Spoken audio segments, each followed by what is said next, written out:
competition. Well, now that we've watched the speech, let's analyse the structure and the content. Let's start with the opening. I want you guys to tell me, what did Alex use at the start of his speech? How did he open his speech? It was Saturday morning. That's right. It was the Saturday morning and he was in his bathroom. He's just finished brushing his teeth. So what's he doing there? He's going straight into a story, isn't he? He's setting the scene and going straight into a story. So I'll just write this down. Have a think about the opening as well. We're going to look at the opening. So for the body. Have a think about the body. So for the opening,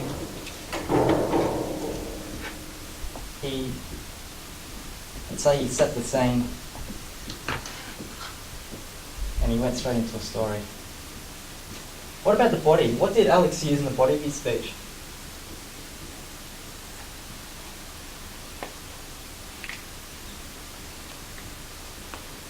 He continued on the story, didn't he?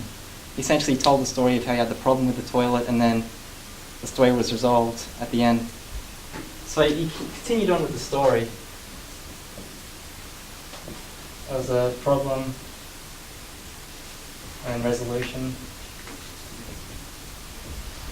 What other things did he use in the body of his speech to help illustrate this story? He used props. Yeah, he had props on the stage. Humour. Yeah, he used humour.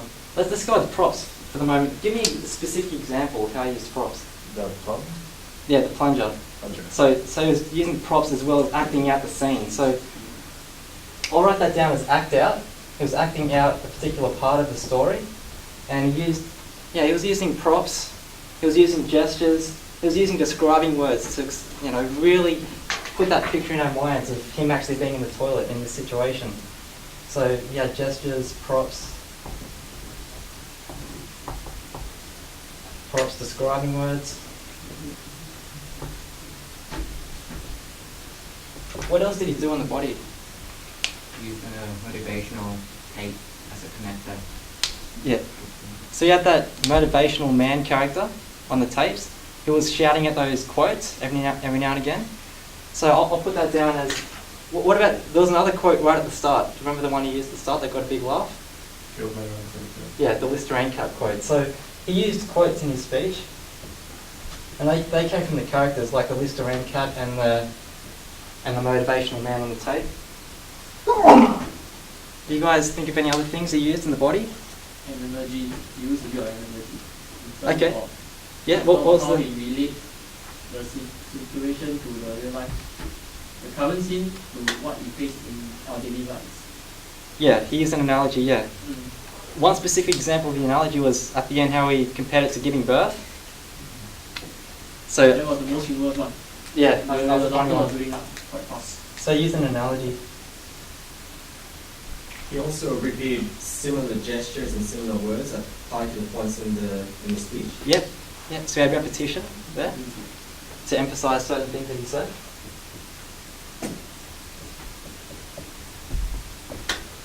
Anything else? He made it really personal. And can you give me a specific example? Well, the fact that he talked about his mother and the labour and also his failed relationship, things like that. Yeah. So that's pretty funny how you talk about something that's actually happened to you. You can reflect on your own experiences.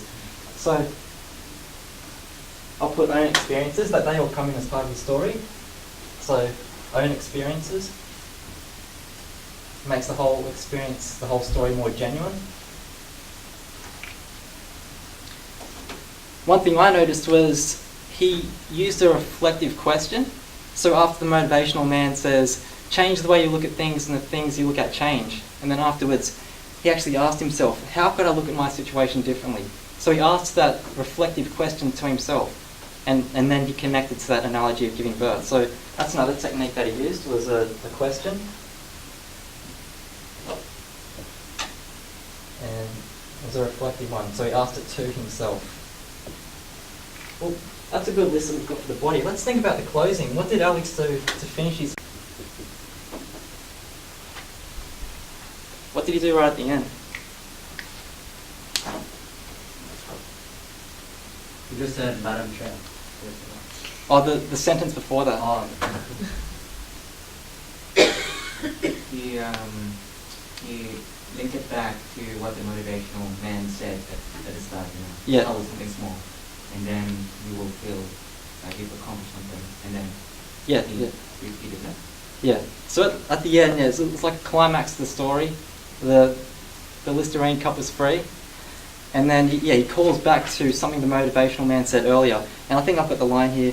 And just like the motivational man, I now had a working toilet. That was his final line. So he called back to a line that was said earlier in the speech. So I'll write that down as callback to a character in the story.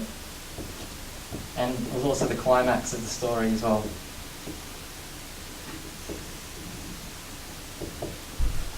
Alright, from what we've discussed, it's clear that the main feature of this speech is the story. Now in this particular story, there was a number of characters. There was Alex, the Listerine cap, the toilet, the motivational man. Now it's the story, it's the characters, as well as the interaction between the characters and their conflicts, which creates the humour that we saw in his speech. And it's that overall experience which makes the story so memorable. The former president of the National Speakers Association, Bill Gove, actually said that the essence of public speaking is to tell a story and make a point. Now why do you think he said this? Just make it simple. Keep it simple. That's one idea. It helps you remember the speech a lot easier if you're telling a story to make your point. Have you guys heard of The Boy Who Cried Wolf, the story? Yeah. What's it about? So briefly take us through what happens in that story. Well, a wolf will keep crying. No, boy who keeps crying wolf to the town, but then he was actually just laughing, and then he did it so many times, and then in the last instance, he actually see a real world, but no one believes him. Yeah. And what's the moral to that story? What's the point? Don't lie. Yeah. If you lie, then no one will take you seriously. You can look at it a number of different ways. But when you remember the story, you remember the point that goes with the story. And that's what makes a good story so powerful. Well, we've got a number of tools here that you can use to structure your speech. This is what Alex used. Now, I want to ask the chairman here, do we have enough time to do a quick exercise? Yeah. Okay. Well, I want to take you guys through an exercise because I reckon there's more tools available that you can use to structure your speech than what we've got here on the board. The goal of this exercise will be to add more things to these lists so that when it comes time for your speech, to write your speech, you can just choose from the number of options available. Now here's the exercise. Yeah. So you can close with a powerful message or a statement. Alright. Well, that's pretty good. I think we've got a good list here. So when it comes time for you guys to write your next speech, look at all the stuff that you can choose from. You can be as creative as you like. Well, let's recap what we've covered so far in the educational. First, we looked at the TTT principle. Even though it's repetitive, what gets repeated gets remembered. And it also ensures that you have a body, an opening and a closing, which will give the audience the impression of a well-rounded speech.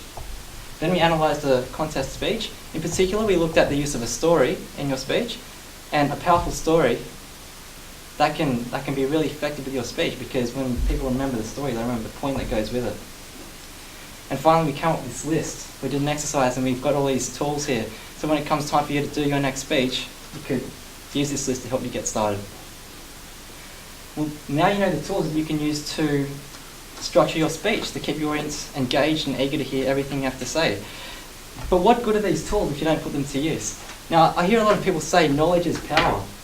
In my opinion, if you don't put that knowledge into action, you're just as powerless as I was when I started weights training back in high school, putting lots of effort in but not getting any results. And when I joined the gym, picked up new knowledge, put into action, then I started to get the results I desired. When I joined Toastmasters, here at this Toastmasters club, that first meeting, listening to my first educational, it wasn't until the following weeks when I stepped up onto this stage and put that knowledge into action, then I started to get the results I desired. Now, if you think about the most inspirational or motivational person you've ever heard speak, you'll find that the most powerful people are not the ones with the knowledge. They're the ones with the knowledge, and they put that knowledge into action. And as a result, they are a shining example of everything they preach. Now, will you take your knowledge and put it into action? That concludes the educational. Back to you, Lucky.